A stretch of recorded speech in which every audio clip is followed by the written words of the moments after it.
nanti. Semua dapat nggak? Semua dapat nggak itu? Semua nggak dapat muridnya atau bertukar-tukar bukunya? Dapat semua Dapat ya? semua, Pak. Dapat semua. Oke, jadi itu dia. Jadi semua dengan gratis. Kecuali seragam. Itu dia. Dan sepatu kan? Ya, Pak. Sebenarnya lebih mahal beli sepatu sama beli seragam karena setiap tahun itu harus bertukar kan? Iya, Oke. Pak. Nah, sekarang saya mau tanya lagi Bapak Ibu sekalian. Ini tergantung pelayanan. Siapa yang di sekolahnya itu di murid baru itu murid barunya ada lebih dari 10 orang? Atau cuma ada paling 3-4 murid barunya? 4 orang, Pak. 4 orang. Ya. Ada lagi yang di bawah 4 orang? Saya, Pak, lebih dari Lebih dari berapa? Siapa, Dek? saya 12 orang, Pak. Lebih dari 10. 12 lebih orang. dari 10 ya. Yang di bawah 4 orang masih ada? Ya. Ini Bu Kristina berapa muridnya? Berapa murid baru di sana? 13. Berarti tadi cuma 13 orang, Pak. Oke, jadi cuma si Ari yang tadi muridnya cuma 4 orang ya? 4 orang, ya, Pak. Juga 4 orang, Pak. Oh, ada siapa lagi itu? Siapa? Yang mana nih? Siapa sih? Mana? Siapa tadi, Dek? Cindy, Pak. Cindy. Oke, Cindy 4 orang juga. Iya, Pak. Cindy tadi guru SD. SD ya. Oke, SD guru SD Cindy. Kok namamu unik ya Cindy ya? Asli Sekadau kah? Asli Sekadau, Pak. Ini semua yang 10 ini asli Sekadau. Ada yang dari luar Sekadau? Ada, Pak. Ada, Pak. Siapa yang luar Sekadau? Saya, Pak. Saya, Pak. Ya, siapa ini? Saya nggak nampak.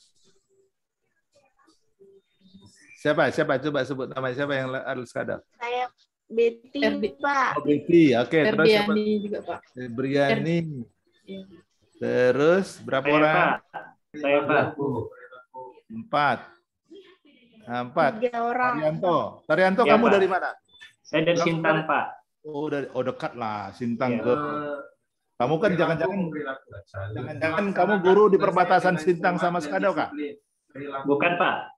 Di Nangataman, Pak. Oh, Nangataman. Oke. Iya. Soalnya saya lama di Melawi, 8 tahun saya di Melawi. Jadi saya selalu lewat dari Sekadau. Saya 8 tahun di Melawi. Kan sama, Melawi sama Sekadau itu kan sama-sama terbentuk itu kemarin. Jadi waktu perbentukan 2005, saya udah di Sekadau. Kalian ini terbentuknya Kabupaten Melawi itu sama-sama Melawi. Oke, jadi itu dia. Yang 4 tadi, pernah nggak dicek si Ari tadi itu? Kenapa dia cuma 4 orang? Karena sana itu perbatasan, Pak. Apa hubungannya? Jadi gini, Pak. Jadi setiap di perbatasan itu, Pak, kakaknya itu kecil, Pak. Jadi di dalam kampung itu penduduknya itu sedikit, Pak. Ini mini sekolah kah? Sekolah mini kah? Iya, Pak, sekolah mini, tapi sudah menjadi sekolah induk, Pak. Dulunya sekolah mini, tapi sekarang jadi sekolah induk, Pak. Dari kelas 1 sampai kelas 6 cuma 30 orang, Pak. Wah, itu dia. Gitu. Berapa guru di sana? Guru yang PNS 2, yang honor 2, Pak. Kelas 1 sampai kelas 6. Jadi 4 Ya. orang kalian hajar 6 Ajar, kelas? Pak. Iya, Pak. 6 kelas? Jadi satu guru itu jadi pembelajaran kelas rangkap, Pak. Tuh, Ya. hebat kan? Ya, Hebat, itu hebat. Terus, gimana sertifikasi kalian?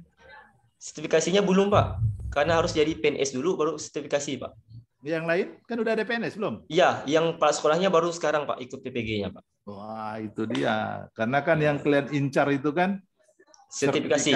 karena di Betul, sana Pak. kan pendapatannya itu kan nambah dengan sertifikasi itu dengan 1 kali gaji ya. Iya, Pak.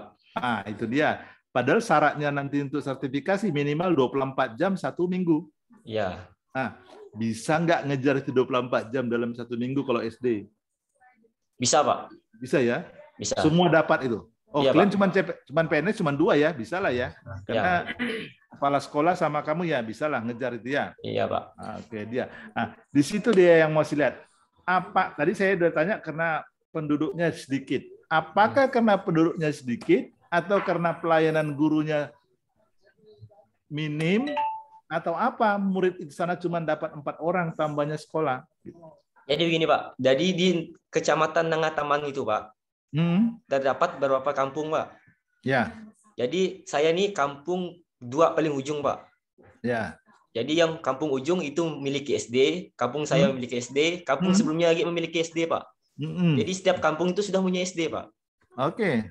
Nah, Berarti- jadi setiap kampungnya pasti sekolah di dekat kampungnya, Pak. Oke. Berarti milih dekat kampungnya, nggak ada misalnya ke tempatmu berapa kilo itu? Kalau Jaraknya? dari kampung saya ke sekolah lagi itu sekitar 10-an kilo, Pak. Hah? 10 kilo itu? Ya, jarak Antar kampung. antar kampung, Pak. Iya, Pak. 10 kilo.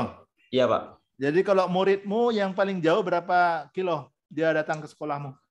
Itu cuma di kampung tersebut, Pak, sekolah. Jadi enggak mungkin, Pak, 1 kiloan gitu, Pak. 1 kiloan. 1 kilo boleh lah. Jadi sekitar Ya. kampung itu. Tapi kalau kamu lihat di sana Iya, Pak. memang tidak ada lagi anak-anak yang usia sekolah, nggak ada. Tidak ada, Pak. Pernah lihat? Pernah, Pak. Soal di situ kakaknya cuma 22, Pak. 22 kakak. Berarti tidak ada lagi yang melahirkan di sana. Ya. Iya, Pak. Nggak ada yang melahirkan? Hah? Iya, Arif Pak. itu nggak? Karena Nggak ada yang siswa melahirkan? yang Ya, kenapa? Halo, Terus Pak. kan? Terus kan? Karena di sana nih, Pak, anak yang seumuran mereka yang usianya 6 tahun, Pak, itu sekitaran 4 orang aja, Pak. Jadi belum ada lagi, Pak. Karena yang bayi-bayi itu mungkin banyak, Pak. Saya sudah lihat, Pak. Karena saya tinggal di situ juga, Pak. Ya, Jadi bayi-bayi kalau juga. bayi-bayi itu kan mesti 6 tahun dia sekolah. Berarti nanti Pak. 6 tahun ke depan itu nganggur lah kamu. Bisa jadi, Pak. Itu dia kan. Berarti Karena nganggur. begini, Pak. Karena setiap tahunnya ini cuma paling 4 orang itu, Pak, paling banyak itu, Pak. Setiap tahunnya, orang Pak. paling banyak. Kemungkinan kalau 5 tahun jalan begini terus, Pak, kemungkinan SD-nya bisa tutup, Pak. Itu dia. Ya. Nah, sekarang kan itulah itu kan sudah pakai zona ya. Padahal itu pakai zona ya. Itu kan arahnya ke zona. Jadi itulah repotnya sekarang saya nggak tahu memilih zonanya begitu biar penting di lokasi itu ya orang situ yang sekolah. Jadi misalnya orang lain itu tidak bisa dari kampung lain masuk ke sekolah itu gitu. Karena kalau dulu itu kan bukan dengan zona, dulu kan dengan NEM ya, misalnya kalau di SMP gitu kan atau tesnya gimana. Nah, sehingga orang mencari orang yang pelayanannya lebih baik atau tingkat pengetahuan atau apa ya? Tingkat kepercayaan orang tua terhadap sekolah itu mungkin lebih bagus, ada pilihan dia sehingga orang di situ muridnya lebih banyak gitu. Nah, itulah salah satu faktor indikator bagaimana pelayanan yang kita berikan, yang diberikan oleh guru ataupun PNS lain terhadap masyarakat. Jadi kita ini memberikan pelayanan publik itu ke masyarakat, khususnya memang PNS, tapi tidak semua instansi itu atau PNS itu melaksanakan pelayanan publik ke masyarakat karena belum tentu dia berhadapan langsung dengan masyarakat. Karena apa ya? Karena mungkin ada tingkatan, misalnya di keuangan, dia kan tidak langsung ke masyarakat. Dia kan pasti kasihkan itu ke instansi-instansi lain yang berhubungan dengan birokrasi dalam pemerintahan ini. Oke.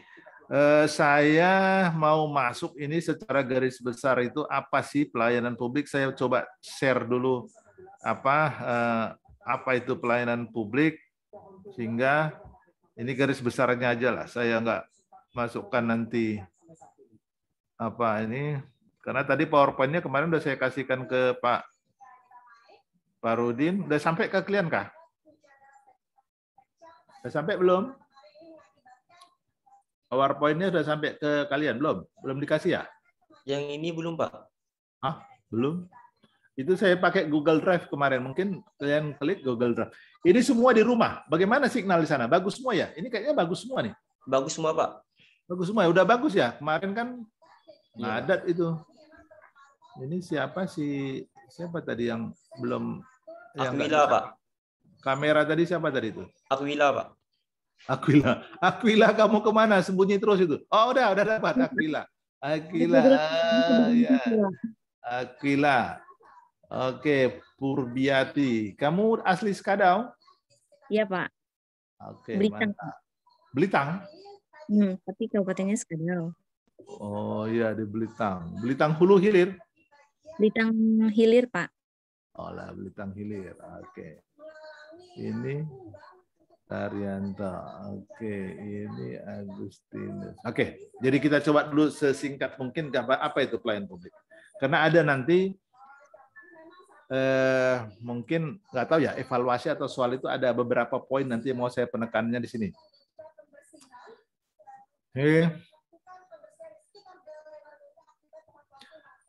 Ini mungkin kawan-kawan yang lain kemarin sudah menyampaikan bahwa dasar hukum kalian pelaksanaan laksar itu ada 2, Undang-Undang 5 tahun 2014 dan PP 17 tahun 2020.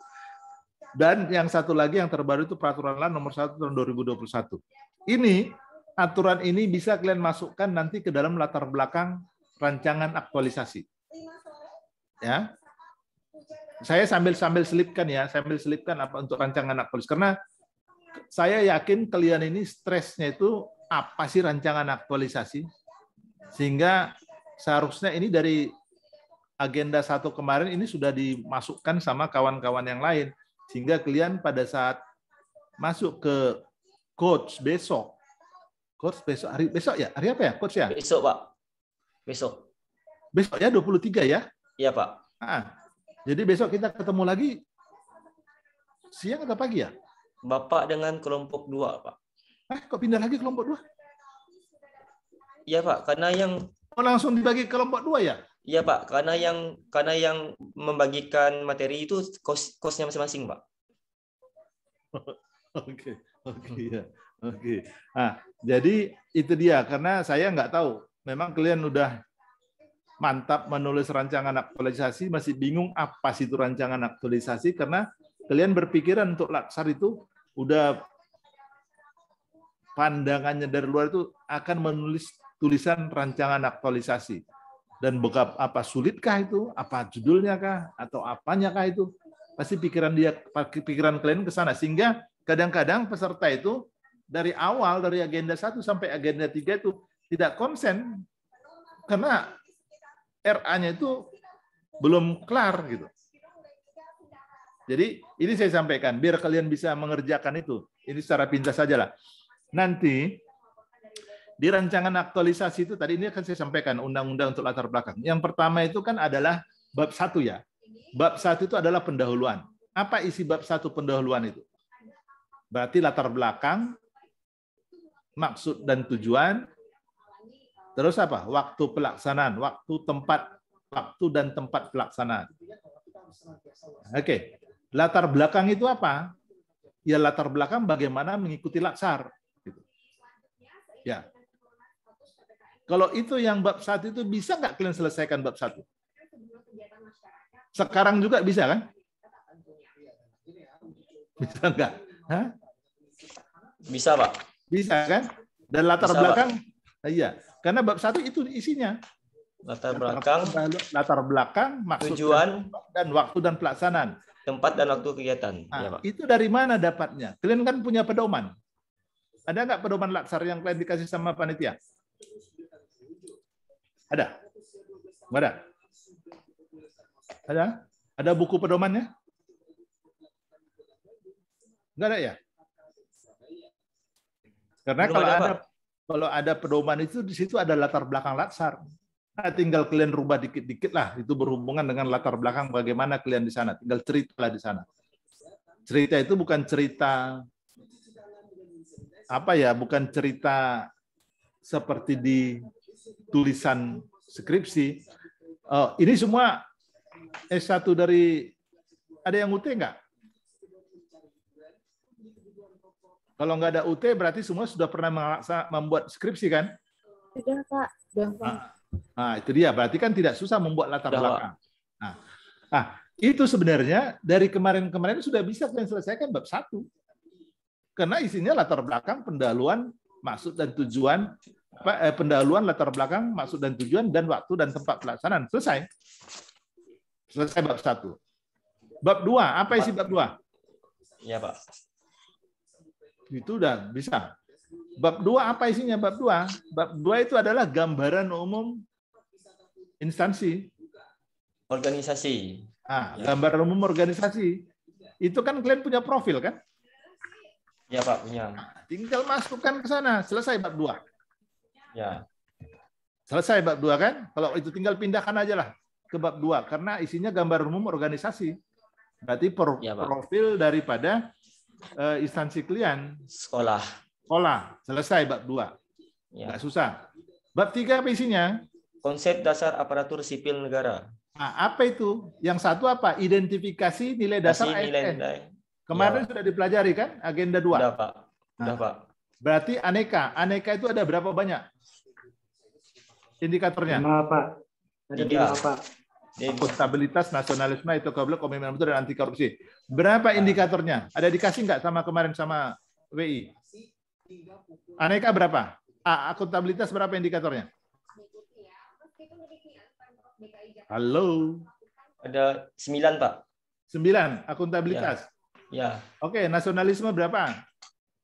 Nasionalisme 28 atau 29? 28. 28. Oke. Etika publik berapa? 10. 3, 4, 5, 6, 7, 8. 10 Pak. 10, iya. Terus apa? Komitmen mutu berapa? 4. 3 Pak. Ah, 1, 2, 3, 4 Pak. 4. Jangan dikurang-kurangi. Ya, Pak. 4. 4. 4. Terus anti korupsi berapa? 9 Pak. 9. Berarti total semua 60. Nggak Ya. tahu 60 atau 59, nggak tahu lah. Nah, itu masukkan di identifikasi nilai dasar ASN. Ya Pak. Nah, terus yang keduanya apa? Peran dan kedudukan? Dengan PNS dalam kerangka NKRI. Iya, peran dan kedudukan ASN dalam NKRI. Apa itu? Ini dia WOG, Manajemen pelayanan ASN. publik. Masukkan ke sana. Ya, Selesai Pak. bab 3. Ya. Apa yang susah lagi? Sudah selesai bab 3. Betul. Bab 4 apa itu? Bab Rancangan aktualisasi nilai-nilai dasar profesi PNS. apa itu rancangan aktualisasinya isinya? Satu isu. Kemarin kan Indikasi sudah. isu. Ya, Ya, Pak. kemarin kan sudah mempelajari apa? Analisis isu kontemporer. Udah ada kan? Ya, Pak. Ada itu ada fishbone, ada mind map, ada frekuensi, ada PKL, ada USG, ada apa lagi kemarin itu? SWOT. Itu kemarin ada sempat disampaikan nggak? Nggak sempat? Nggak sempat kemarin disampaikan? Siapa yang nyampaikan kemarin dari WI? Anekanya? Pak Agus. Ada nggak disampaikan itu? Nggak ada. Berarti nggak sampai ke sana sampainya. Jadi kalian itu cukup identifikasi isu itu dengan APKL.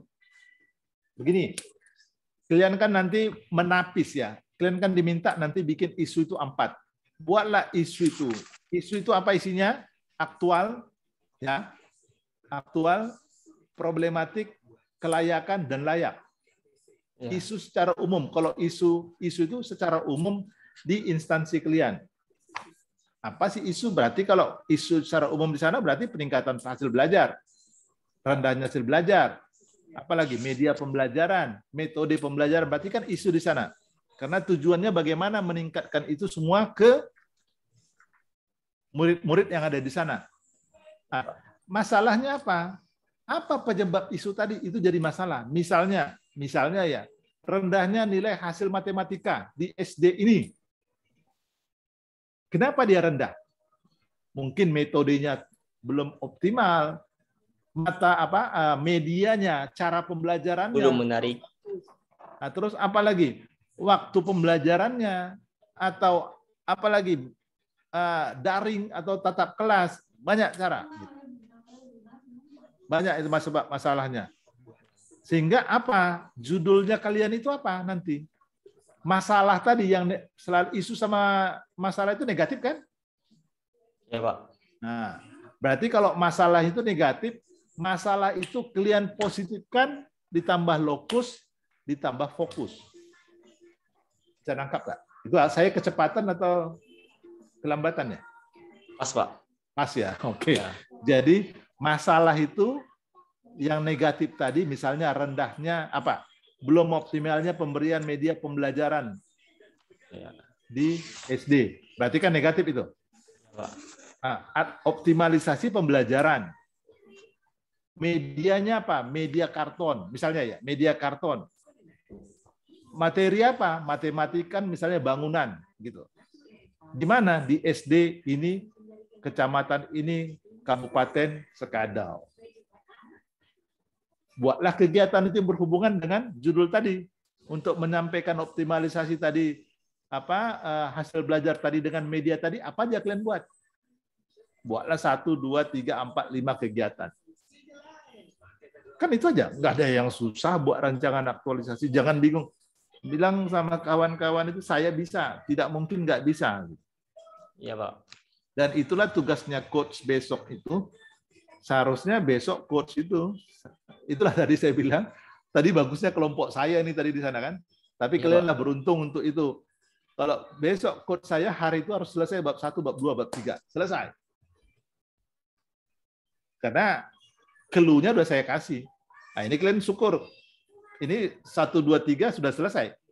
Ya, Tinggal Pak. membuatkan itu, memindahkan itu ke dalam satu bentuk rancangan aktualisasi. Gitu.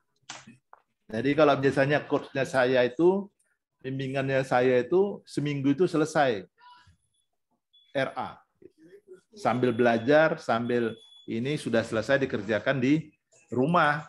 Karena kan waktu kalian kan banyak sekali ini di rumah yang bebas. Ya, Pak. Kalian bebas ngajar kan? Tidak ada lagi disuruh ngajar kan? Iya, Pak. Bebas. Nah, bebas. Berarti kan satu hari kalian cuman pendidikan cuman 3 jam, berarti ada sekitar 21 jam kalian bisa membuat itu, bisa selesai. Seminggu udah terlalu lama untuk menyelesaikan itu, bisa selesai semua. Paling untuk coach itu hanya memoleslah bagaimana menghaluskan kalimat-kalimat yang ada di rancangan aktualisasi itu. Tapi sesudah saya jelaskan ini, saya yakin bisa kalian kerjakan itu ya. Bisa, Pak. Bisa ya, itu dia. Bisa. Oke. Jadi jangan ada lagi pusing bagaimana bentuknya ini. Rancangan aktualisasi itu tidak ada yang dipusingkan, jangan ada stres. Jadi karena itu saya bilang tadi, itu tidak jadi beban lah untuk bekerja, bukan beban sebagai pemikiran, beban untuk bekerja. Sehingga mata pelajaran ini dari agenda 1 sampai agenda 3 itu memang ada poin yang kita ambil gitu. Tidak usahlah baca-baca buku, tapi ambil poinnya, apa sih materi pelajaran itu, pelayanan publik, WOG itu apa, agenda 2 itu apa, akuntabel, ambil poinnya aja. Tidak usah kalian hafal satu buku itu, nggak usah. Saya nggak mengharapkan kalian menghafal itu, nggak usah. Tidak usah, karena itu tidak perlu dihafal. Tidak perlu itu ditahu di mana halaman berapa, nggak perlu, karena itu mengurangi memori pikiran kalian. Masih banyak yang mau diisi memori itu untuk bagaimana kalian mengajar murid itu biar lebih bagus, murid-murid kalian dari segi pengetahuan dan sumber daya manusianya. Karena kalian sudah penuh dengan perjuangan untuk masuk ke CPNS ini, apalagi kalian semua umumnya dari daerah Sekadau, paling tidak lingkaran Sekadau lah. Karena kalian tahu bagaimana potensi sumber daya manusia di sana anak-anak dan bagaimana keadaan pendidikan sekarang di tempat kalian gitu. Sehingga kalian itu gemasnya itu saya mau akan meningkatkan pendidikan SD di sini. Itu yang harus kalian tanamkan di diri kalian. Bukan sesudah saya PNS ini, wah saya mendapat pendapatan ini, jadi PNS-nya itu jadi guru itu jadi sampingan gitu. Pernah dengar jadi guru PNS jadi sampingan? Karena ada pekerjaan lain di luar guru yang bisa menghasilkan lebih besar sehingga guru ini pendapatannya sebagai sampingan. Sampingan saya datang ke sana jam segini, jam 8 aja lah, pulang jam 10 udah cukup gitu. Padahal di jam kerja itu kita harus ada 330 menit satu hari gitu. Jam kerja kita kan 330 menit satu hari itu. Jadi kalau kami di provinsi itu masuk 7.15, pulang itu jam 3:30. Begitu juga kalian, tapi guru di sini kan masuk jam 8, pulang jam berapa? Jam 12 atau jam 11? Masuk jam 7, pulang jam 12, Pak. Jam 7 sampai jam 12. Ya. Senin sampai Sabtu. Iya, Pak. Nah, itu berarti kan kalau dihitung Senin sampai Sabtu itu kan mungkin karena kalian jam 12 itu saya nggak tahu hitungannya, jadi masuklah itu jadi 330 menit. Karena minimal jam kerja itu 330 menit. Oke, jadi ini tadi latar belakang, yang ini yang Undang-Undang 5 tahun 2017 dan PP 17 2020. Nah, saya selanjutnya ini saya skip. Saya mau lihat di sini karena ini ada penekanan sendiri, apa sih itu pelayanan publik.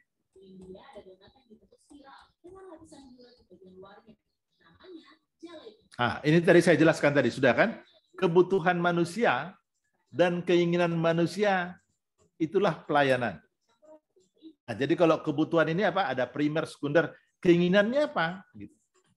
Jadi kebutuhan dan keinginan itulah bentuk pelayanan yang diberikan orang, atau itulah bentuk pelayanan yang diharapkan.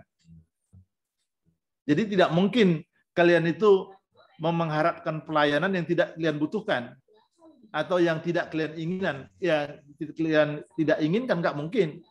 Jadi yang kalian harapkan, yang pelayanan yang kalian ambil itu adalah sesuai dengan kebutuhan kalian dan sesuai dengan keinginan kalian. Jadi kebutuhan tadi ke Pontianak naik mobil yang bagus dengan harga yang murah, dikasih makan nasi Padang di jalan, wah itu kebutuhan. Ada nggak travel yang memberikan pelayanan seperti itu? Gitu. Nah, itu dia. Jadi kebutuhan dasarnya pelayanan itu adalah karena kebutuhan dan karena keinginan manusia. Itu poinnya. Semua pelayanan itu berdasarkan kebutuhan manusia dan keinginan manusia. Kalian guru, pelayanan yang kalian beri itu adalah untuk kebutuhan siapa? Murid. Kebutuhan orang tuanya, kebutuhan negara, kebutuhan kabupaten. Supaya apa? Keinginannya apa? Supaya anak-anak itu menjadi anak-anak yang cerdas. SDM yang baik, cerdas. Nah, itu dia bentuk pelayanan. Bagaimana pelayanan itu kalian berikan kepada dia. Itu intinya ya. Jadi kebutuhan dan keinginan manusia, maka bentuk ada pelayanan. Ada ini oke. Ini pemberian penerangannya, nanti boleh kalian lihat. Nah, di sini ada kebutuhan itu primer, sekunder, dan tersier. Ini saya skip. Ini apa? Hak dari warga negara diselenggarakan oleh pajak negara. Jadi kita, pendapatan kita nih, gaji kita nih, tukin kita nih, TPP kita nih kan yang bayar negara. Yang negara itu duitnya dari mana? Dari pajak warga negara. Gitu. Jadi bagaimana kalian memberikan pelayanan itu ke masyarakat supaya masyarakat itu bisa berproduksi, paham ya, berproduksi ya, bukan produksi mau beranak gitu ya, bukan berproduksi, berproduktivitas, dia bekerja, dia bertani, dia mengambil madu, dia macam-macam lah, berproduktivitas, sehingga setiap produktivitas yang dia keluarkan itu, maka dia mengeluarkan dana atau pajak penghasilan yang diberikan itu ke negara. Dan itulah dikumpulkan kepada negara dan itulah memberi gaji kita sebagai PNS. Sehingga dikatakan di sini dasar penyelenggaraan pelayanan publik ada diselenggarakan dengan pajak warga negara. Itu dia intinya sini. Yang ini tujuan strategis memenuhi kebutuhan warga negara, melindungi warga negara. Itu dasar penyelenggaraan pelayanan. Tadi kan sudah berdasarkan keinginan dan kebutuhan manusia tadi. Oke, ini saya skip. Ini ada aturan nanti bisa di buku. Ada semua di sana bisa. Ada 3 pelayanan. Ada barang dan jasa, dan pelayanan administrasi. Ada satu lagi. Apa? Ini ada barang. Saya biasanya gabungkan itu barang dan jasa. Terus ada pelayanan administrasi. Ada satu lagi pelayanan apa? Pelayanan apa? Regulasi. Regulasi itu apa? Aturan, kebijakan. Siapa yang mengeluarkan itu? Pemerintah. Siapa yang membuat undang-undang? DPR. Gitu. Jadi ada 3 pelayanan, barang dan jasa. Ini saya buat ya, harusnya barang dan jasa. Tapi di sini barang, jasa, pelayanan administrasi itu KTP, tapi pelayanan regulasi itu berupa aturan-aturan. Di kabupaten itu yang mengeluarkan aturan itu mungkin semua dinas itu yang dikoordinir oleh Biro Hukum, dikoordinir oleh sekretaris daerah untuk membuat aturan-aturan berhubungan dengan kebutuhan daerah gitu. Di samping ada peraturan dari provinsi, dari pusat, dan ini kemarin sudah belajar. Saya ulang lagi karena ini nanti ada pertanyaan itu. hierarki, tahu hierarki ya? Hierarki aturan di negara kita ini mulai dari mana paling tinggi?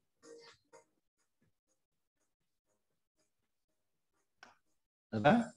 Undang-undang. Apa Pak. yang apa? Pertama apa? Yang paling tinggi apa? Undang-undang. Undang-undang apa? Hah? Halo. Undang-undang dasar Dasar Negara Republik Indonesia. Undang-undang dasar 1945. 1945. Oke. Kalau di atasnya masih ada lagi apa? Di atas Undang-Undang Dasar 1945 apa? Pancasila. Pancasila. Oke, jadi yang pertama itu Pancasila. Yang kedua Undang-Undang Dasar 1945. Yang ketiga turunannya ke bawah apa? Undang-undang. Ya. Ya, Pak. Undang-undang. Dia di bawah Undang-Undang 45 ada undang-undang. Di bawah undang-undang apa? Peraturan pemerintah. Peraturan pemerintah. Good. Peraturan pemerintah. Terus di bawah peraturan pemerintah apa? Peraturan presiden. Oke, good. Peraturan presiden. Di bawah peraturan presiden apa? Peraturan daerah, Pak. Peraturan daerah. Itu di tingkat daerah provinsi ya. Terus peraturan gubernur. Ya. Terus selanjutnya apa? Peraturan daerah kabupaten. Terus peraturan bupati. Begitu seterusnya sampai ke bawah. Jadi kalau ditanya, sebutkan hierarki aturan di Indonesia. Itu harus luar kepala. Ya, Pak. Karena itu ada nanti pertanyaan di sana. Mudah-mudahan ada. Jadi kalian bisa menjawab itu nanti. Oke tadi. Nah, di sini ada tadi saya katakan tadi, ada pelayanan jasa publik, ada pelayanan apa? Administrasi, ada pelayanan apa namanya? Oke. Bentar. Pelayanan barang publik dan administrasi. Tadi kan saya tambahkan ini regulasi. Sini tidak tertulis, tapi ada kalau ditanya itu ada pelayanan, boleh kalian jawab adalah pelayanan jasa publik, pelayanan barang publik, dan pelayanan administrasi. Ada kadang memasukkan itu di dalam pelayanan regulasi itu masukkan di dalam pelayanan administrasi. Tapi saya selalu membedakan itu pelayanan publik, pelayanan administrasi dengan pelayanan regulasi. Kalau administrasi itu kan boleh masuk pelayanan, tapi administrasi itu misalnya kayak tadilah apa sertifikat, KTP itu. Tapi kalau pelayanan regulasi itu adalah berbentuk aturan-aturan. Oke, ini ada nanti di buku, nanti boleh kalian lihat lah apa itu. Di sini ruang lingkupnya apa, pelayanan ini. Ini dia. Kalian ada baca kali atau mungkin kalian sudah baca apa itu ekskludibilitas, apa itu rivalitas. Apa yang bisa membedakan itu? Berdasarkan apa?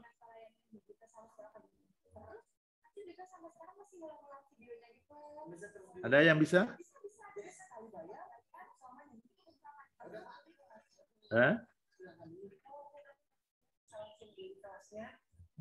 Ada yang bisa?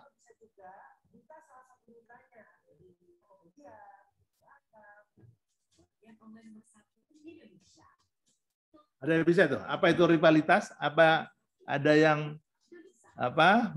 Ekskludibilitas? Ngomong aja gitu, nggak usah. Kita nggak ada yang benar yang salah, karena tidak ada dalam teori. Ini adalah apa namanya logika. Tidak ada definisi yang berhubungan dengan ekskludibilitas. Tidak ada definisi yang pasti nggak. Coba nanti secara teori aja nanti bisa saya contohkan. Apa yang kalian buat pengertian ini ekskludibilitas sama rivalitas?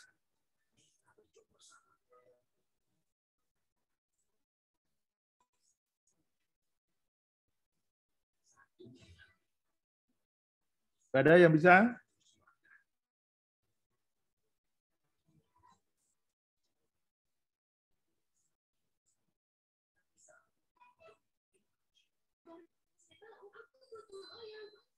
Nah, contohnya di gini.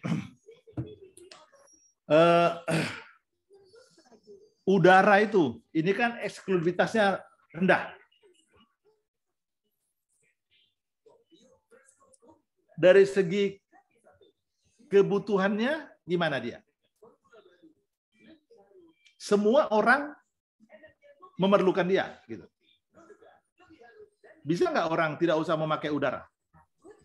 Apa? Nggak bisa. Atau ada yang bisa? Hah? Enggak, Pak. Sehingga Bisa, itu Pak. dari segi kebutuhannya, kalau dia eksklusivitasnya rendah, berarti kebutuhannya itu semua orang memiliki. Ya. Nah, kalau yang tinggi apa? Kalau misalnya ini dari eksklusivitas tinggi, jalan tol. Hanya orang-orang tertentu yang bisa. Orang-orang tertentu dia itu yang menggunakan itu gitu. Nah, kalau misalnya rivalitas rendah itu apa itu? Dia rendah itu misalnya penggunaannya itu apa? Orang-orang tertentu atau penggunaannya itu tidak semua orang. Gitu. Dia mengarahnya kepada apa yang rendah itu bahwa semua itu kebutuhannya atau penggunaannya itu tidak semua orang. Tapi kalau rivalitasnya tinggi itu adalah penggunaannya itu ke arah pribadi. Di sini kalau yang tinggi tadi saya contohkan yang tinggi rendah eksklusivitas, saya rivalitas yang tinggi. Rumah kita itu bisa nggak semua orang tinggal di rumah kita? Enggak, Pak. Iya, jadi berarti yang bisa tinggal di rumah itu adalah kita sendiri. Karena dari segi apa? Pemanfaatannya, kalau tadi eksklusivitas kebutuhannya, sedangkan di rivalitas itu kan pemanfaatannya. Jadi ada beda ya, kebutuhan dan pemanfaatannya. Itu kalau dari segi perbandingan rivalitas eksklusivitas. Saya contohkan lagi, taman wisata. Di sini eksklusivitasnya rendah. Jadi kebutuhannya rendah. Kenapa? Apakah semua orang perlu ke taman wisata? Perlu orang ke taman wisata. Kan tidak mungkin mungkin si Taryanto nggak perlu ke taman wisata lah. Saya cukup di lapangan rumah aja lah, gitu. Jadi rendah dia karena tidak semua orang memerlukan taman wisata. Tapi kalau rivalitasnya gimana? Orang-orang yang tinggi itu bahwa semua orang-orang tertentu yang mau ke taman wisata. Jadi ada dari segi pemanfaatan dan ada penggunaannya itu dibandingkan dengan rivalitas dan eksklusivitas. Nanti kalian baca di sana. Ini akan ada nanti pertanyaan. Coba sebutkan barang-barang atau pelayanan yang berdasarkan eksklusivitas tinggi dan rivalitas rendah katanya. Berarti itu kalian mencontohkan itu dari segi barang yang semi privat. Karena ada di sini yang semi privat, ada yang privat, ada yang publik dan semi publik. Di sini kalian nanti bisa menerangkan apa sih itu? Misalnya, salah satu ini apa? Pesawat udara. Itu pesawat udara itu eksklusivitasnya apa? Semua nggak orang membutuhkan pesawat udara? Tidak, karena kalian bisa juga tidak tanpa pesawat udara bisa. Jadi tidak mesti ada pergi dari Sintang itu ke Pontianak itu mesti pakai pesawat. Bisa dengan Dengan darat, bisa dengan air banyak. Jadi tidak pemanfaatannya tidak terlalu rendah sehingga eksklusivitasnya tinggi gitu. Nah, dari segi rivalitasnya bagaimana pesawat di mana dia itu? Jadi semua orang tidak semua orang bisa menggunakan pesawat sehingga dia kalau pesawat itu masuk di semi privat. Itu contohnya pesawat itu dimasuk di semi privat karena dari eksklusivitasnya dia tinggi dan rivalitasnya rendah gitu. Itulah contoh-contoh yang untuk semi privat. Kalau yang semi publik itu gimana? Di sini dicontohkan misalnya madu lah. Itu ada saya nggak tahu. Madu itu semua nggak orang memerlukan. Atau contohnya gini, apa kira-kira hasil hutan itu yang rendah eksklusivitas? Iyalah, kayu lah untuk bangun rumah. Semua nggak orang memerlukan kayu untuk rumah, papan gitu. Oke. Mungkin semua karena ada sandang papan ya. Jadi itu jadi rendah. Jadi semua orang memerlukan papan untuk rumah gitu.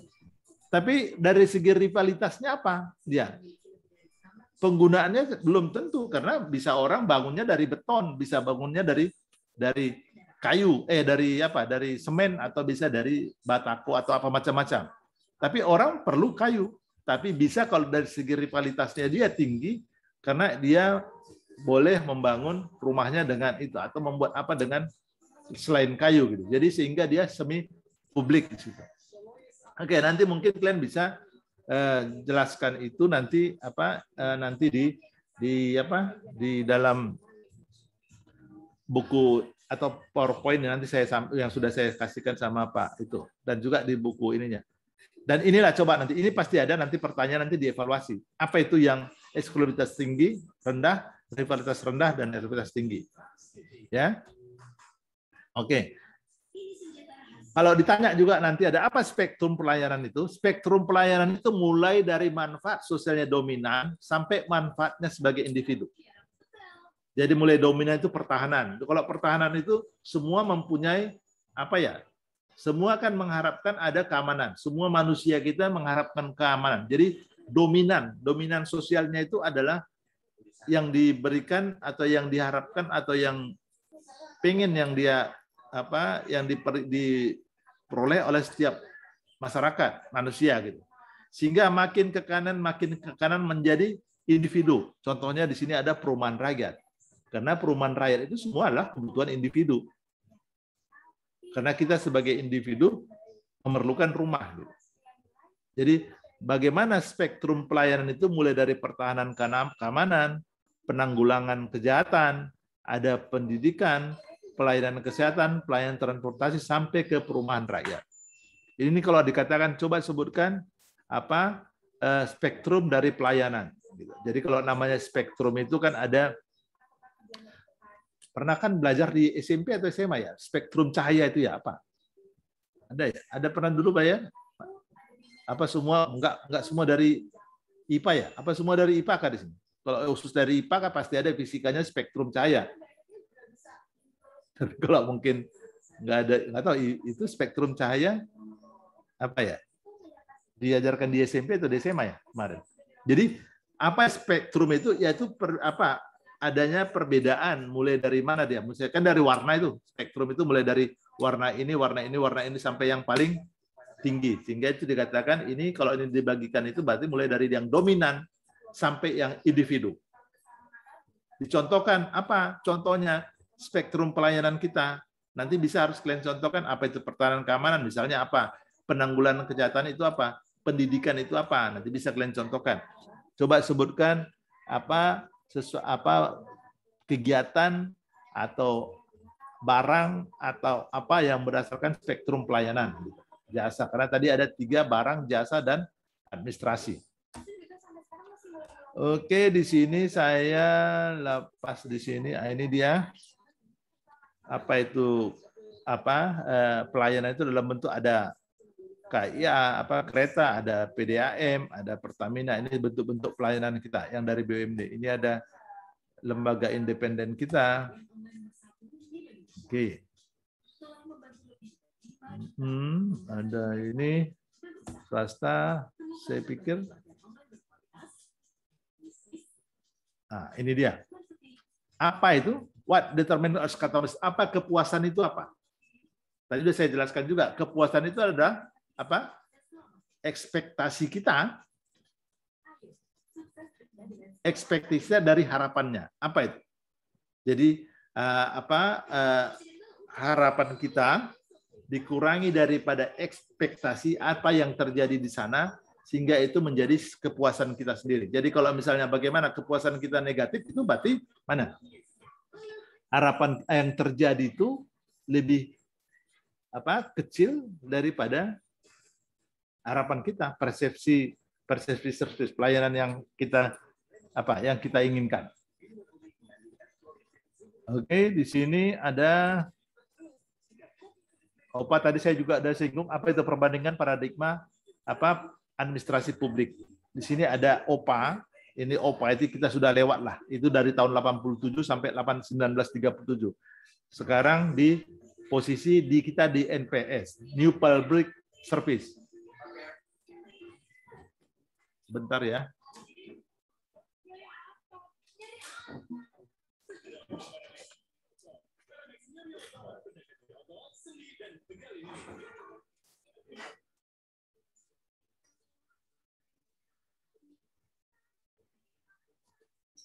Oke, tadi sudah saya jelaskan tadi itu apa NPS. Inilah sekarang tadi yang saya katakan tadi 2003 sampai sekarang itu pakai NPS.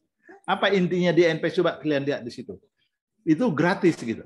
Jadi semua orang sekarang ini dari 2003 sampai 2020 mungkin seterusnya ada NPS. Dia menggunakan NPS. Jadi di sini ada dikatakan negara harus menjadi lebih kuat dan menyediakan bentuk-bentuk pelayanan dasar yaitu justru gratis.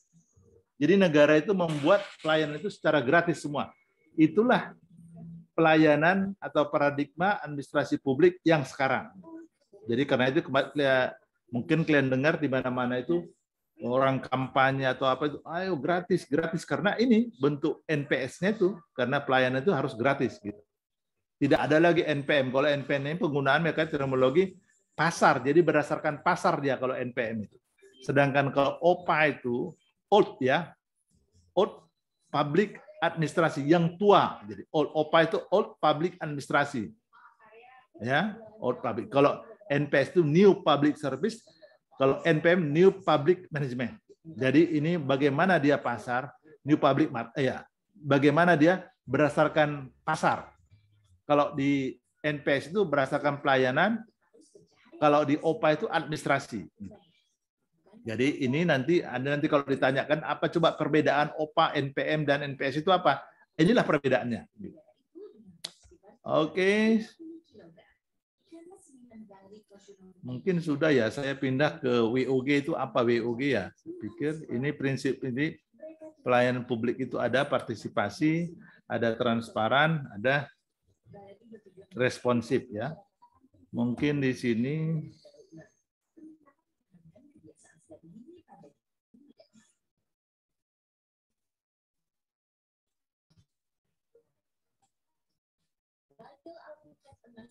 oh salah, saya minta bukan jam. Bilang ke kawannya itu jam 9 ya, Dek ya. Jam 9 karena jam 9 biar nanti sempat yang kawannya itu 2 jam jadi jam 11 ya. Ya Pak, sudah saya konfirmasi Pak jam 9 Pak. Jam 9 ya, bukan 9 jam 9 ya. Ya, Pak, biar ya, nanti kawan-kawan itu biar saya kasih juga 2 jam 11 sudah selesai 11 lewat lah nanti tidak apa-apa. Iya Pak. Oke. Nah, ini di sini ini nanti bolehlah kalian buka. Kemarin saya mau singgung itu apa yang kalian dapat mata pelajaran analisis isu kontemporer. Ini karena penting sekali. Kalian di daerah ya. Kalian di daerah itu ada kemarin isu-isu kontemporer yang kalian dapat itu. Apa kira-kira? Ada utara, ada selatan, ada ekuator. Apa? Ada disampaikan kemarin itu? Ada sampaikan kemarin? Kenapa sekarang isu kontemporer itu apa? Berdasarkan energi, berdasarkan apa? Kebutuhan pangan. Ada nggak kemarin? Terus apa penyebab isu kontemporer itu apa? Salah satu apa? Terorisme, narkoba, hoax, cybercrime, trafficking. Ada kemarin disampaikan? Enggak ya? Enggak sempat? Enggak sempat. Enggak sempat. Enggak sempat. Ya. Nah, gini. Nah, ini karena kalian perlu kali ini. Sekarang diisukan, sekarang kan kita untuk minyak Indonesia. Minyak Indonesia itu berdasarkan fosil ya. Fosil itu kan ada batu bara, ada minyak apa namanya? Kalau minyak bumi ya, namanya itu kan berdasarkan fosil ya. Itu Indonesia itu diisukan sebagai isu kontemporer itu dibayangkan selesainya habis tahun 2024. Kalau dunia itu 2065 habis. Nah, sekarang posisi Indonesia itu posisinya di ekuator ya. ya kan? Sedangkan di utara itu adalah Amerika, di selatan itu adalah Selandia Baru atau Australia. Jadi kita ini di negara ekuator ini akan kenapa ini sekarang pandangan dunia itu ke negara ekuator? Kenapa? Salah satunya adalah bisa menghasilkan pangan sepanjang tahun. Ya, bisa menghasilkan pangan sepanjang tahun karena kita tidak ada musim. Seperti di utara selatan tidak ada musim. Tidak ada musim salju, tidak ada musim semi. Kita hanya musim kemarau dan musim hujan. Berarti setiap tahun kita bisa menghasilkan pangan. Kalau di luar itu, di luar ekuator itu tidak seperti itu berdasarkan musim. Yang kedua, karena tadi di dunia atau di utara selatan itu, ini kan dunia 2065 habislah minyak dan gas itu, fosil itu. Ada berapa negara mungkin nggak sampai 2065 itu akan habis. Kemanalah mereka mencari makan? Itu intinya. Kemana mereka? Mereka lari ke ekuator. Nah, sekarang yang kita lihat di negara ekuator ini, ada nggak negara yang kaya di ekuator? Ada. Di sana ekuator itu ada Afrika, Asia, Indonesia. Semua di ekuator itu adalah negara-negara miskin, hampir miskin lah. Sekarang kenapa? Sedangkan musimnya bisa pangannya sepanjang tahun, kenapa jadi miskin? Nah, terus kenapa selalu yang ada kalian lihat itu, kalian dengar itu bahwa narkoba yang paling banyak itu di negara ekuator, di Brazil, di Afrika juga. Terus kenapa semua pemerintahan yang gonjang-ganjing itu semua ada di ekuator? Myanmar, Afghanistan, Guinea yang kemarin baru lagi terjadi kudeta. Kita, pemerintahan Indonesia ini, yang sepanjang presiden sampai sekarang tidak bisa tenang, selalu apa namanya, kalau di orang kampung itu apa, diguyu kan, digoyang terus kan, digoyang, sehingga tidak ada ketenangan dalam hal pemerintahan. Nah, apa pertanyaannya di sana?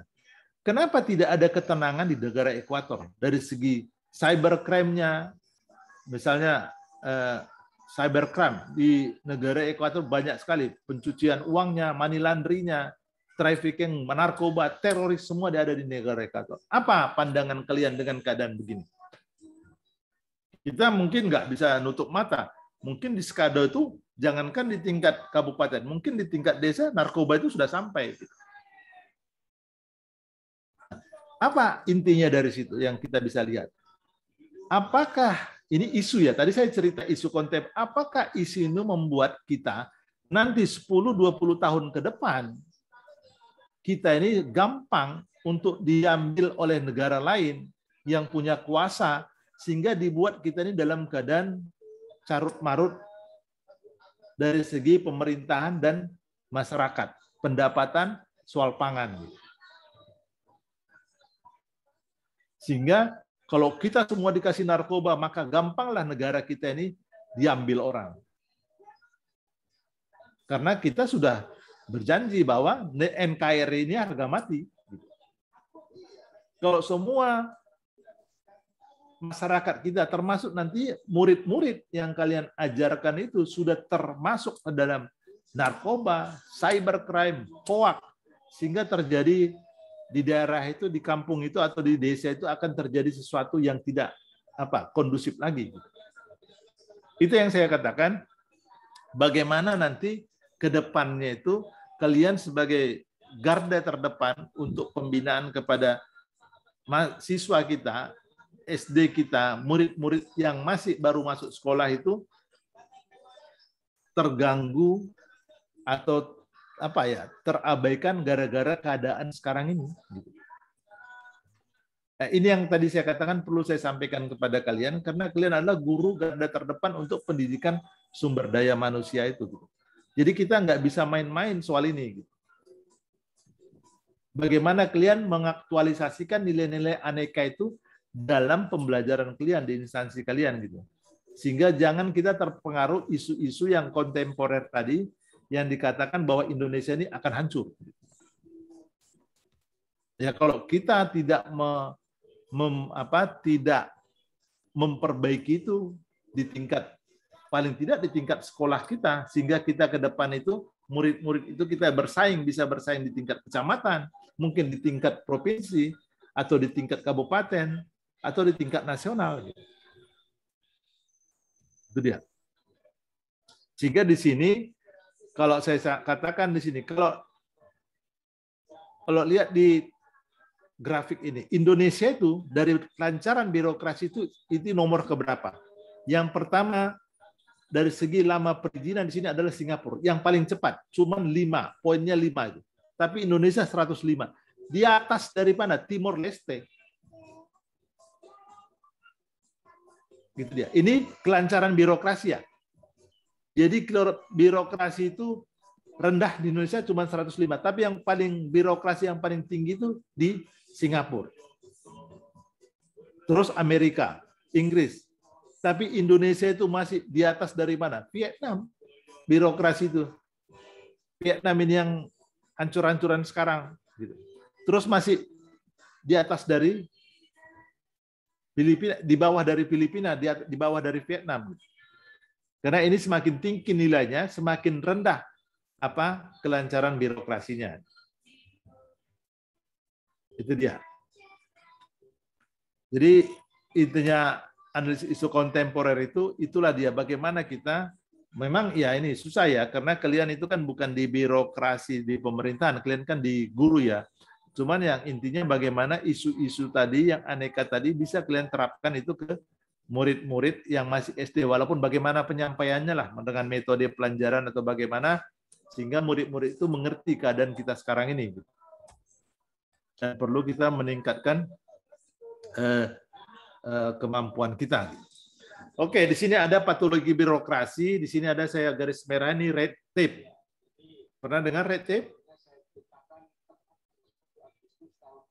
Red tape itu adalah birokrasi yang berbelit-belit. Gitu. Dari pelayanan publik itu, dari segi birokrasinya ada patologi. Kalau patologi itu di kesehatan itu adalah penyakit. Penyakit dalam birokrasi itu ada itu pertama penggelembungan organisasi. Apa itu penggelembungan organisasi? Misalnya lah, guru diambil semua, ditambah sehingga organisasi itu menggelembung. Banyaknya guru tapi murid tidak ada. Itu saya bilang tadi, saya singgung di awal itu 4 murid tadi siapa tadi yang bilang kan? Nggak tahu 5 sampai 10 tahun nanti nganggur nggak itu? Iya, Pak. Nggak sekolah itu. Karena penggelembungan organisasi tadi. Atau karena murid-murid itu sudah dipaksa atau disuruh orang tua untuk mencari ekonomi, membuat jadi ada penghasilan, dia disuruh semua untuk mengambil berondolan sawit. Saya nggak tahu. Ada nggak itu di daerah kalian? Murid-murid anak-anak yang baru itu, yang sekolah itu, yang SD itu, bukan ke sekolah malah perginya disuruh ke lapangan, ke kelapa sawit sana, untuk mengambil berondolan. Karena lumayan, satu ember itu kan berapa? 35.000, 25.000, sudah bisa menghasilkan. Ya, Pak. Nah, jangan itu tadi ada pertanyaan, apakah memang tidak ada murid-murid sekolah di sana atau memang disuruh orang tuanya itu mengambil ekonomi untuk menambah ekonomi keluarganya. Terus di sini ada duplikasi tugas dan fungsi, penyakitnya. Tadi udah saya singgung juga. Tadi di sekolahnya si itu tadi gurunya cuma 4, kelasnya ada 6. Terjadi nggak duplikasi tugas di sana? Karena kalian kan paling tidak satu orang guru SD itu kan menjadi guru kelas. Nah ini sekarang jadi guru menduplikasikan beberapa kelas gitu. Itu juga konflik kewenangan, korupsi, enggan melakukan perubahan. Inilah patologi birokrasi. Oke, saya pikir inilah untuk pelayanan publik. Nanti tambahannya nanti boleh kalian lihat di ini. Apa itu pelayanan prima, etiket. Kalau etiket sama etika bedanya apa? Mana yang bisa dirubah? Etiket atau etika?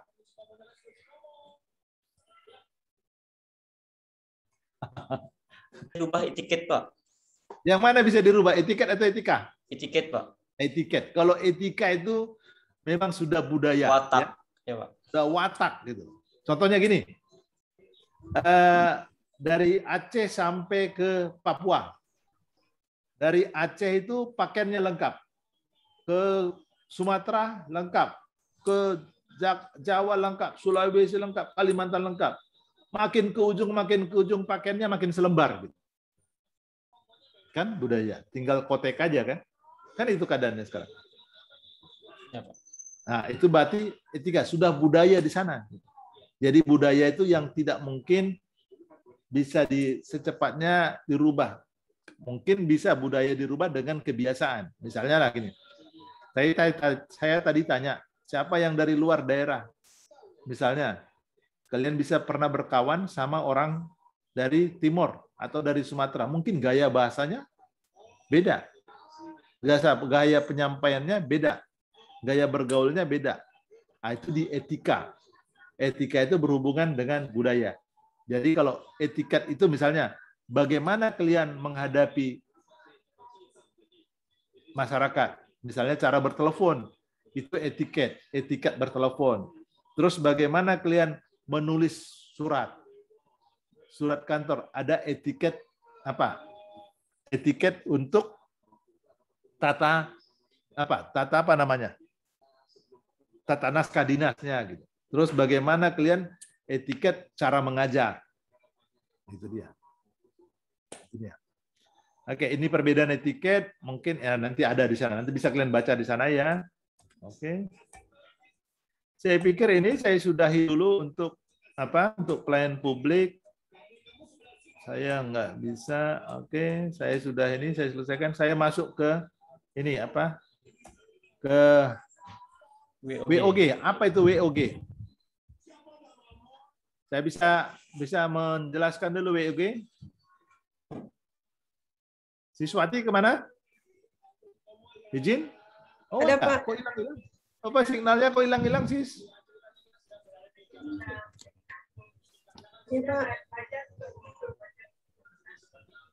Oke, saya mau masuk ke WOG. Apa itu WOG? Saya bisa? Kayak ini kayak ke Inggris-Inggrisan apa sih kok ke Inggris-Inggrisan kayak gini? Bisa? Apa itu dibayangkan apa itu WOG?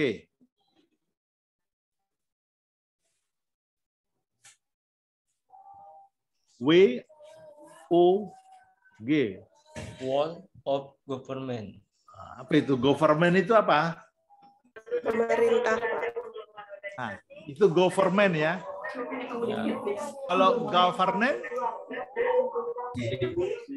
itu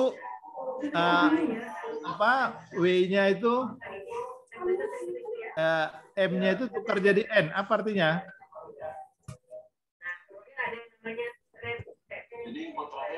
Ini kan government ini M ini ya. Ini kalau ditukar jadi N gimana? Apa artinya?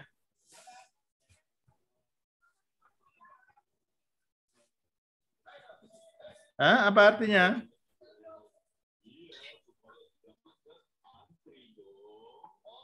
Kalau ini jadi jadi N, tadi kan pemerintahan, kalian bilang government itu pemerintahan. Kalau N,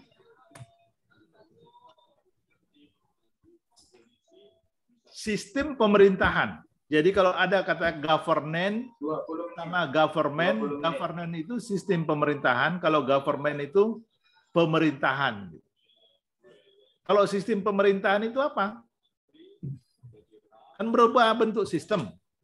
Kalau government itu secara keseluruhan pemerintahan Kabupaten Sekadau yang dipimpin oleh Bupati Sekadau. Yang dipimpin oleh Bupati Aron. Ya, Pak Aron ya? Ya, Pak. Nah, Pak Aron. Berarti itu pemerintahan, government. Kalau governance apa? Governance itu sistem pemerintahan. Sistem pemerintahan di Sekadau itu gimana? Di sana ada dinas pariwisatanya, di sana dinas pendidikannya, ada di sana gurunya, ada sekolahnya, dan dalam bentuk keseluruhan itu menjadi government. Jadi karena itulah dikatakan whole of government, keseluruhan dari pemerintahan, yang isinya ada guru, ada kesehatan, ada pariwisata, dan ada yang berhubungan dengan pemerintahan, ada dari keuangannya, ada tentaranya, ada polisinya, itu dalam keseluruhan pemerintahan. Jadi, oh tadi saya belum kenalkan diri ya. Tadi saya belum kenalkan diri ya. Betul, Pak. Aduh, kalian malah saya panggil satu-satu, malah kalian tidak saya kenalkan tadi diri saya. So, maaf. Jadi saya ini Bosman Donald Hutahayan. Nama saya mau tembak langsung aja tadi ngajar nggak kenalkan diri. Nama saya Bosman Donald Hutahayan. Ya, saya dari Sumatera Utara. Tapi saya di Kalimantan Barat ini sudah dari tahun 89. 89 saya kalau dilihat di sini di Melawi saya dari tahun 2005 sampai 2013. 2014 saya di Melawi. Sekitar 8 tahun di sana. Baru kembali lagi saya ke provinsi dan masuk di Widya Suara itu tahun 2015 sampai sekarang. Gitu. Jadi HP saya di situ ada 085754237069. Nah, ini HP saya. Saya keluarga kecil. Istri saya di dinas koperasi. Tapi dinas koperasi, anak saya ada 3, semua sudah selesai. Tapi sayang, nggak mau mereka itu saya suruh sampai ke PNS itu nggak mau tes. Mungkin karena sulit kah? Atau mungkin dia mau lihat, PNS itu kayak bapaknya sama mamanya PNS gitu. Nggak mau ke PNS gitu. Jadi saya paksa gimana pun dia mau tes. Saya nggak tahu kenapa. Jadi mereka tidak mau di PNS. Kebetulan mereka bertiga itu di BUMN semua. Satu di PLN, satu di Sukopindo, dan satu di perusahaan ini kontraktor waskita. Ya. Nah, jadi kebetulan mereka tidak ada mau PNS. Nggak tahu, makanya cita-cita mereka mungkin bukan jadi PNS. Cukuplah orang tua saya jadi PNS. Nah, inilah perkenalan pribadi saya ke kalian. Tadi lupa saya perkenalkan diri. Aduh, saya tembak-tembak aja sama kalian. Jadi saya di Kalbar itu tahun 89 ditempatkan dari Jakarta, dari Kementerian Pertanian. Oke, ini perkenalan diri saya. Selanjutnya saya mau kasih, ini sudah ilustrasi lagi. Apa WOG itu? Nanti bisa. Nih, apa kalian lihat dari ilustrasi ini? Kira-kira apa? Berantakan, di sana Pak. ada Berantakan. Kenapa? Kabel yang berantakan, pipa yang berantakan. Kabel yang berantakan, pipa yang berantakan di jalan raya. Mungkin nggak di Skado, mungkin ada kalian lihat yang sudah berbulan-bulan mungkin. Yang berminggu-minggu dan tidak beres-beres. Nah, dari mana ilustrasinya apa yang kita lihat? Karena itulah, karena semua egonya, orang Telkom bilang, itu urusan saya kan cuma memasangkan kabel. Yang saya korek itu kan urusannya PU, karena dia urusan jalan. Itu juga orang PDAM. Saya korek aja, saya tanam pipanya, urusan itu nanti kan orang PU. Urusan lalu lintas macet nanti itu kan urusannya polisi. Nah, urusannya orangnya terjatuh itu nanti itu urusannya rumah sakit. Macam-macam. Karena semua ego sektoralnya itu di situ gitu. Nah, itulah dia ilustrasi yang menurut saya karena ini WOG-nya whole of government. Karena ini dalam satu pemerintahan. Jadi kalau ada dalam satu pemerintahan itu tidak ada yang merasa ini kerjaanmu, ini kerjaan saya, ini kerjaan dia, bukan. Karena itu dalam satu pemerintahan. Oke lah, mungkin mereka menganggap penganggarannya itu adalah penganggarannya di dinas sana.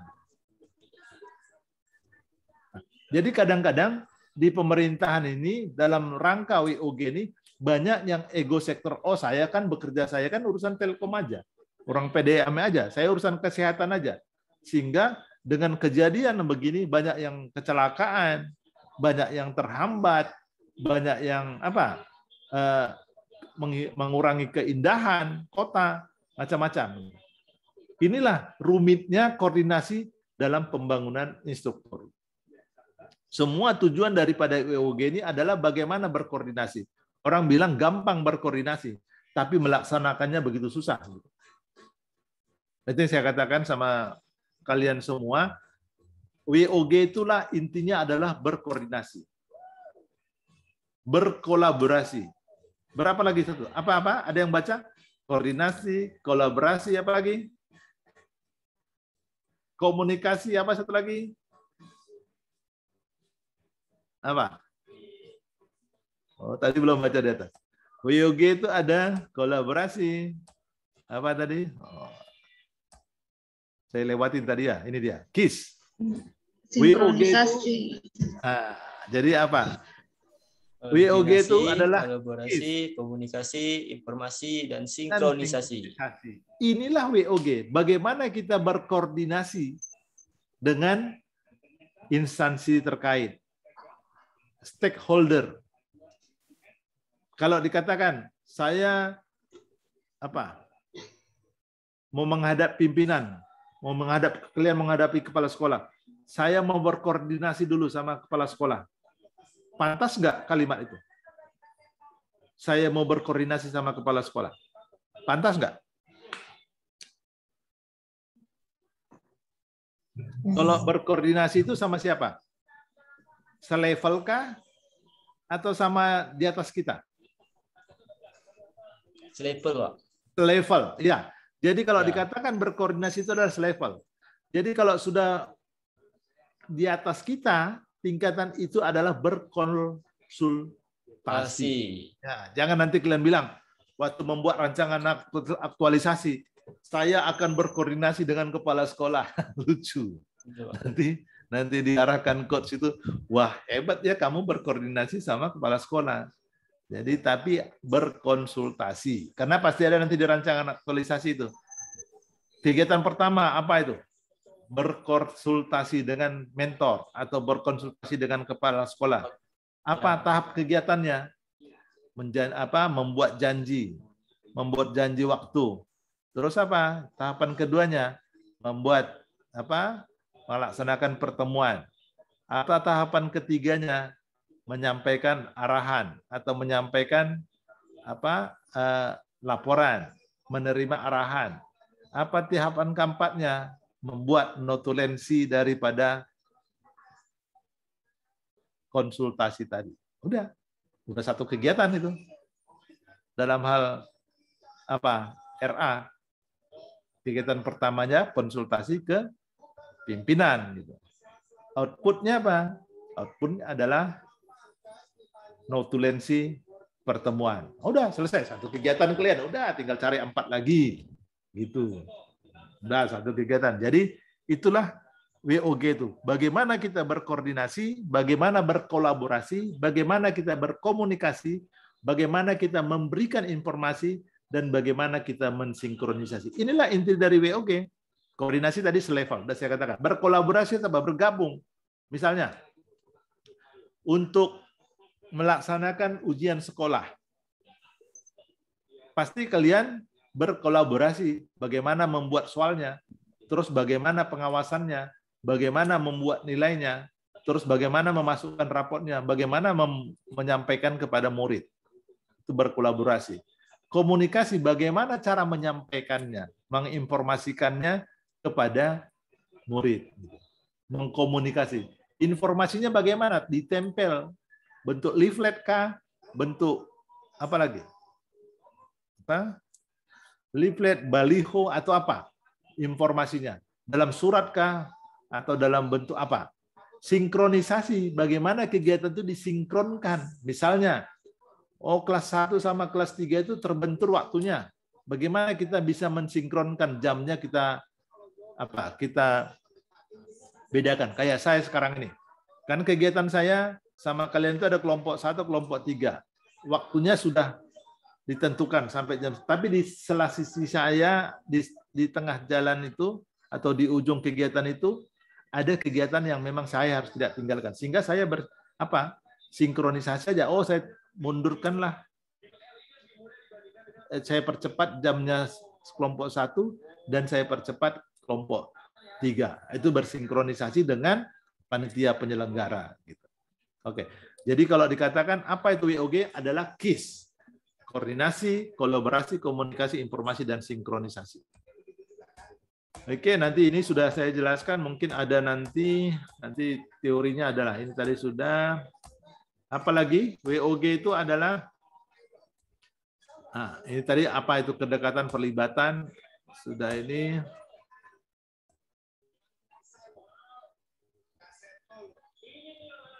Nah, ini tadi saya katakan tadi ada pelayanan itu ada 4 ya.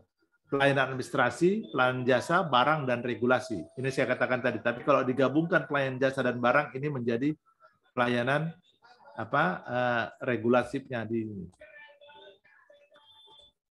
Oke, sekarang saya ini intinya sebenarnya WOG ini bagaimana ini. Ini kalau kita lihat di sini dari studi kasus yang ada. Sebenarnya kalau di klasikal saya akan memberikan studi kasus sama kalian. Inilah keadaan. Anak murid kita itu di sekolah itu begini, yang sebelah kiri atas ini. Tapi dari segi pendidikannya, bagaimana keadaan bangunannya? Bangunan ini kan tidak ada anggarannya di SD. Tugasnya di SD itu bagaimana melaksanakan pendidikan dan pembelajaran. Tapi soal pembangunan itu bukan di SD-nya atau di SMP-nya. Itu urusan di dinas pendidikan atau di dinas PU atau dinas mana. Gitu dia. Sehingga itulah ada urusan yang urusan bangunannya. Nah, begitu juga di sini di jembatan ini. Ini kalau berhubungan dengan jembatan, apa yang terjadi di sini? Di satu sisi, kita memerlukan jembatan itu untuk anak-anak, untuk bisa melewati, untuk pergi ke sekolah. Gitu. Tapi apa? Dari segi fisiknya, jembatannya sudah tidak bagus lagi. Gitu. Sehingga apa perlu kolaborasi atau koordinasi dengan mana? Dengan instansi mana kita untuk membangun itu? Begitu juga kemiskinan. Apa yang terjadi di sini gitu? Stunting, minat belajarnya murid tidak ada, terus sarana prasarana pembelajaran tidak ada. Begitu juga di sini ada kebakaran hutan. Siapa? Kalau disuruh kita memadamkan kebakaran hutan itu tidak mungkin. Memang ada orang-orang yang khusus atau dinas-dinas khusus yang bisa memadamkan kebakaran hutan. Oke, disinilah tadi yang saya bilang tadi KISS tadi. Bagaimana WOG itu dalam segi KISS tadi bisa menanggulangi ini. Sehingga proses governance tadi ya, sistem pemerintahan itu berjalan untuk apa? Untuk perbaikan pemerintahan di Kabupaten Sekadau. Oke. Oke, saya atau ada kira-kira yang belum ini minta penjelasan soal ini, soal WOG.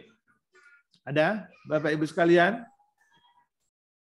Kira-kira kurang ini. Saya masuk ke pelayanan, mall pelayanan. Ini pelayanan itu ada 4 ya. Ini nanti ditanya juga, ada nanti di ini. Coba contohkan ada pelayanan ada berapa di kita?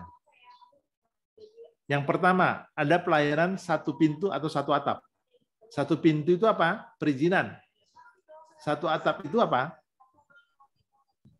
Pernah dengar 1 atap sama 1 pintu?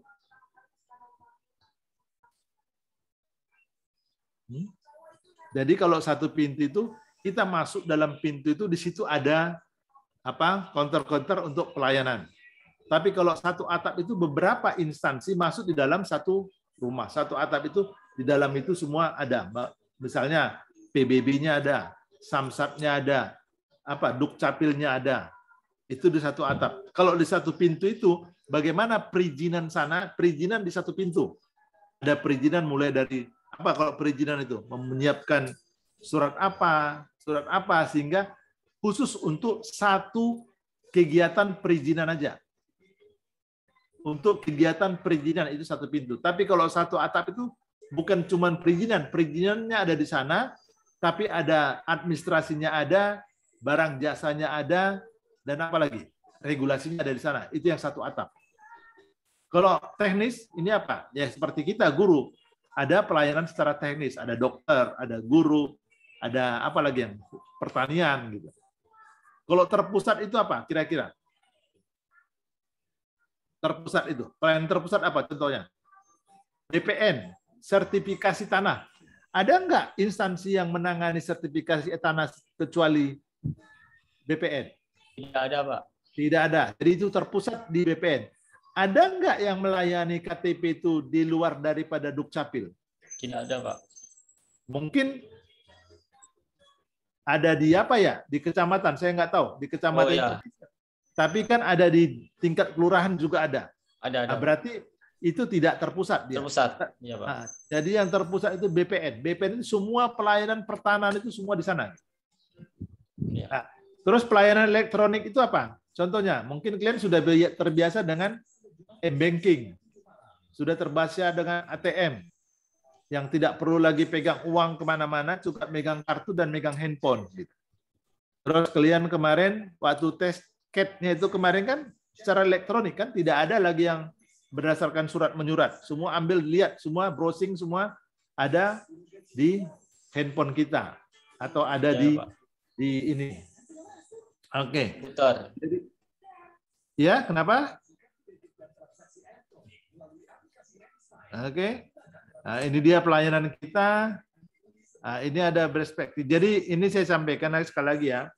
Untuk mengambil judulnya rancangan aktualisasi itu ambillah dari WOG-nya, pelayan publiknya atau manajemen ASN-nya. WOG-nya apa? Misalnya bagaimana penyampaian kita pembelajaran. Itu kan dari WOG.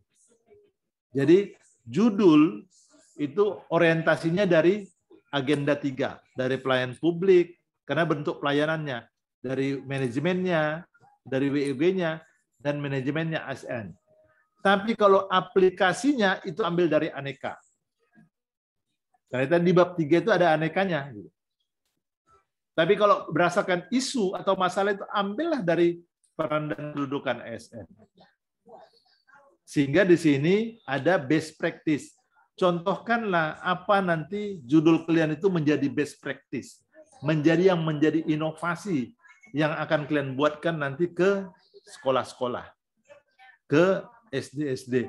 Menjadi itu jadi best practice. Inovasi. Jadi berbuatlah nanti rancangan aktualisasi berupa inovasi. Jadi inovasi itu bukan yang terbaru ya. Mungkin di tempat lain itu terbaru, tapi di sekolah, di tempat kalian terbaru mungkin di kabupaten lain itu sudah ada. Boleh kalian adopsi itu untuk di sekolah kalian. Bagaimana cara pembelajaran yang terbaik yang belum pernah dilaksanakan di sekolah kalian, tapi itu baru dilaksanakan di sekolah kalian. Itu inovasi. Jadi inovasi itu bukan mesti yang belum pernah di mana-mana. Nggak usah. Jadi buatlah inovasi masalah media pembelajaran atau apapun yang berhubungan dengan proses belajar mengajar di sekolah, sehingga itu nanti bisa dimanfaatkan untuk kedepannya sebagai inovasi. Mungkin itu saya pikir ya bisa saya sampaikan mungkin. Oke.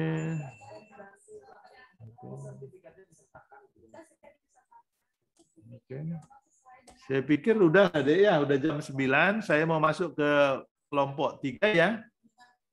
Oke, nanti kalau misalnya kalian ada yang perlu ditanyakan, tadi kan nomor HP saya udah dicatat ya, bolehlah nanti kita diskusi.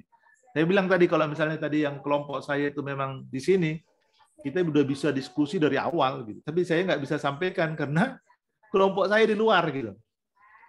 Itu tadi saya apanya ya? Biasanya kalau begini kelompok saya itu udah hubungi saya. Saya nggak tahu kalian sudah menghubungi coach kalian kah? Udah ada bikin grup nggak? Sudah ada bikin grup? Sudah. Nah, kelompok saya malah belum. Itu dia. Ya, Pak. Saya itulah kadang kalau kalian dengan Pak Hamka, mungkin udah kalian ada komunikasi dengan. Saya belum ada, kelompok saya masih abu-abu nih. Saya belum tahu siapa kelompok. Apalagi di pembelajaran saya nggak ketemu dengan kelompok saya. Oke. Ya. Oke, itulah deh ya. Terima kasih ya. Saya akan melanjut dengan kelompok 3 selanjutnya ya. Mohon maaf atau inilah kekurangan saya karena pembelajaran ini terlalu singkat karena saya ada keperluan nanti jam 11 lewat itu ada keperluan tersendiri pribadi untuk kegiatan saya. Oke, terima kasih Bapak Ibu sekalian. Salam sehat selalu, selamat pagi dan salam sejahtera bagi kita semua. Sukses dan harus semangat ya. Semangat. Oke, harus semangat Pak. Oke, Pak. terima kasih ya. Bapak enggak ada foto kah, Pak? Untuk laporan Bapak. Laporan? Iya. Saya nggak ada foto. Kenapa? Kenapa cerita foto? Karena yang sebelumnya WI sebelumnya itu Pak ada laporan katanya untuk foto katanya Pak. Laporan sama siapa? Tahu Pak. Cuma Laporan sama siapa? kata Pak Agus kemarin tuh dia tuh mau foto untuk laporan katanya Pak. Pak Agus? Iya Pak. Enggak ada, saya enggak. Bapak enggak. Oh, siap, enggak ada itu, enggak ada foto-foto. Ada foto-foto kan nanti kan kita ketemu tanggal berapa? Tanggal berapa kita terakhir? Ada klasikal kan? Ada Pak. Di peran dan kedudukan ASN kan ada nanti tuh. Iya Pak. Ini kan nanti saya sampaikan juga nanti di waktu sudah mau laporan akhir. Oh iya Pak, siap. Kan ada nih, kan ada peran dan kedudukan ASN nanti itu di laporan akhir yang 7 jam itu waktu kita ketemu. Nah, saya nggak tahu ketemu apa enggak nanti itu. Mudah-mudahan nanti dikasih ketemu kita waktu laporan akhir gitu. Iya Pak. Nah, di situ nanti kita ketemu lagi. Mungkin di situ kita foto-foto. Oke Pak, siap. Oke. Iya. Oke, makasih deh ya Bapak Ibu sekalian ya. Makasih, Nanti Pak. kita lanjut lagi ya. Oke. Iya, Pak. Salam.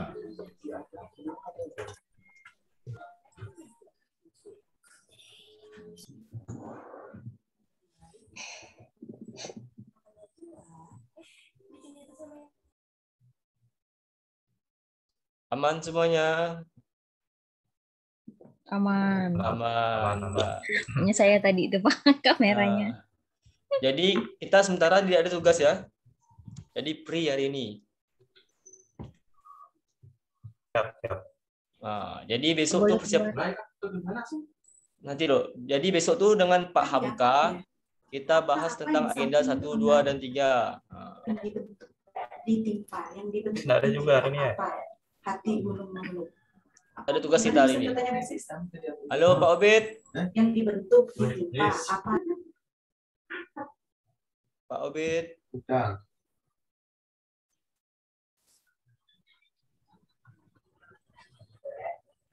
Apa daya? Pak Obed. Iya. Ya, halo, Pak Obednya lagi di luar. Oh ya Bu. Ya, saya menggantikan Pak Obed. Jadi boleh izin keluar Bu? Boleh, ya, udah selesai kan untuk selesai. sesinya.